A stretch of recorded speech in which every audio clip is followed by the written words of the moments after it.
So இது மாதிரி gradient text pixel லேபில் எப்படி க்ரியேட் பண்ணுறதுன்னு பார்ப்போம். ஸோ இது மாதிரி என்ன கிரேடியன்ட் டெக்ஸ்ட் கலர் பேட்டர்ன் நிறையவே நீங்கள் க்ரியேட் பண்ணலாம். So pixel lab application install பண்ணிக்கோங்க. இமேஜ் சைஸ் அப்படின்னு 3 டாட்ஸை கிளிக் பண்ணால் இமேஜ் சைஸ்னு இருக்கும். அங்கே வந்து பெரிய சைஸாக நீங்கள் க்ரியேட் பண்ணிக்கோங்க இமேஜ் சைஸ். அப்போ தான் அவுட்புட் வந்து கிளாரிட்டியாக வரும். So background colour first change பண்ணிவிடுவோம்.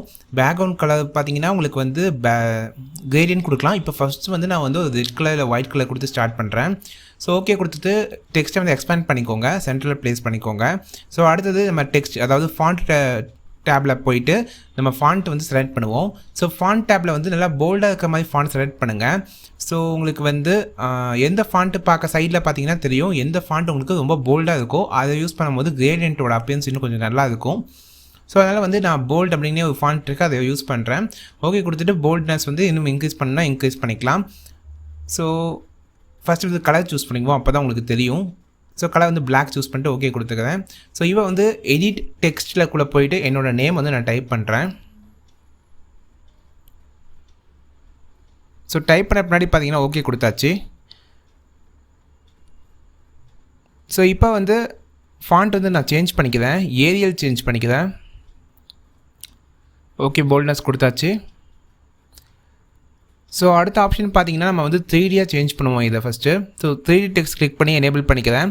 ஸோ இதில் பெர்ஸ்பெக்டிவ்லேயே வச்சு நீங்கள் வந்து டெப்த்தை மட்டும் கொஞ்சம் கம்மி பண்ணிக்கோங்க, ஒரு 2-3 அது மாதிரி கம்மி பண்ணிட்டு ஓகே கொடுத்துக்கோங்க. இப்போ பார்த்தீங்கன்னா டெக்ஸ்ட் ஜாயிண்ட் ஆகிருக்கு. ஸோ அதனால் ஸ்பேசிங் ஆப்ஷன் யூஸ் பண்ணி நம்ம கொஞ்சம் ஸ்பேஸ் க்ரியேட் பண்ணுவோம். கொஞ்சம் லைட்டாக மூவ் ஆன மாதிரி ஸ்பேசிங் க்ரியேட் பண்ணிக்கோங்க. ஓகே கொடுத்து சென்ட்ரல் ப்ளேஸ் பண்ணிக்கோங்க. ஸோ இப்போ வந்து கலருக்குள்ளே போயிட்டு கிரேடியன்ட் அங்கே ஆப்ஷன் இருக்கும். நான் நிறைய கிரேடியன்ட் க்ரியேட் பண்ணியிருக்கேன். அந்த சைடில் லெஃப்ட் சைடில் இருக்க பாக்ஸை கிளிக் பண்ணிங்கன்னா இது மாதிரி டிஃப்ரெண்ட்டாக மாறும். ஸோ அதில் வந்து ஃபஸ்ட் பாக்ஸ் கிளிக் பண்ணிங்கன்னா ஸ்ட்ரெயிட்டான ஒரு கிரேடியன்ட் இருக்கும். அந்த கலர் ஃபஸ்ட்டு சைடில் இருக்க லெஃப்ட் சைடில் இருக்க கலர் சூஸ் பண்ணி இது மாதிரி ப்ளூ கலர் உங்களுக்கு நிறைய கலர் இருக்கும். பார்த்தீங்கன்னா ப்ளூ ஃபுல்லாக ஆயிடுச்சு அந்த சைடு. ஸோ ரைட் சைடில் இருக்க அந்த பாக்ஸை கிளிக் பண்ணி அந்த பெயிண்ட் பக்கெட் மாதிரி ஓரத்தில் இருக்கும். அதை கிளிக் பண்ண உடனே உங்களுக்கு இன்னொரு கலர் சூஸ் ஆகும். பார்த்தீங்கன்னா ரைட் சைடில் கீழே காணல பெயிண்ட் பக்கெட் இருக்குல்ல, அதை கிளிக் பண்ணால் அந்த கலர் சூஸ் பண்ணிக்கலாம். இப்போ வந்து இந்த கிரேடியன்ட்டோட அட்ஜஸ்ட்மெண்ட் எந்த அளவுக்கு கிரேடியன்ட் எப்படி அப்ளை ஆகணும் அந்த டெக்ஸ்ட்டில் அப்படிங்கிறத நம்ம அட்ஜஸ்ட் பண்ணிக்கலாம். ஸோ இதை யூஸ் பண்ணி நீங்கள் வந்து உங்களோட கிரேடியன்ட் டெக்ஸ்ட் வந்து ஈஸியாக க்ரியேட் பண்ணிடலாம். ஸோ நார்மல் பேக்ரவுண்டோட கிரேடியன்ட் பேக்ரவுண்ட் நல்லாயிருக்கும். ஸோ பேக்ரவுண்ட்குள்ளேயும் போய் கிரேடியன்ட் கலர் வந்து சூஸ் பண்ணிக்கிறேன். ஸோ சேம் ப்ரொசீஜர் தான் எப்படி வந்து கிரேடியன்ட் டெக்ஸ்ட் க்ரியேட் பண்ணமோ அதே மாதிரி கிரேடியன்ட்டோட கலர் இங்கே சூஸ் பண்ணிக்கலாம். ஸோ பிளாக் அண்ட் ஒயிட் மாதிரி இப்போ வைக்கும் போது உங்களுக்கு ரொம்பவே பார்க்க ரொம்பவே லுக்காக இருந்துச்சு. ஸோ உங்களுக்கு கம்பெனிக்கு அட்வர்டைஸ்மெண்ட்டோ இல்லை ஒரு நேம் போர்டோ க்ரியேட் பண்ணணும் கிரேடியன்ட்டில் இது மாதிரி டிஃப்ரெண்ட்டாக 3Dயில் க்ரியேட் பண்ணணும் அப்படின்னு நினச்சிங்கன்னா, இல்லை ஒரு பிஸ்னஸ் கார்டு க்ரியேட் பண்ணுறீங்கன்னா கண்டிப்பாக இந்த ஆப்ஷன்ஸ் யூஸ் பண்ணி நீங்கள் க்ரியேட் பண்ணலாம்.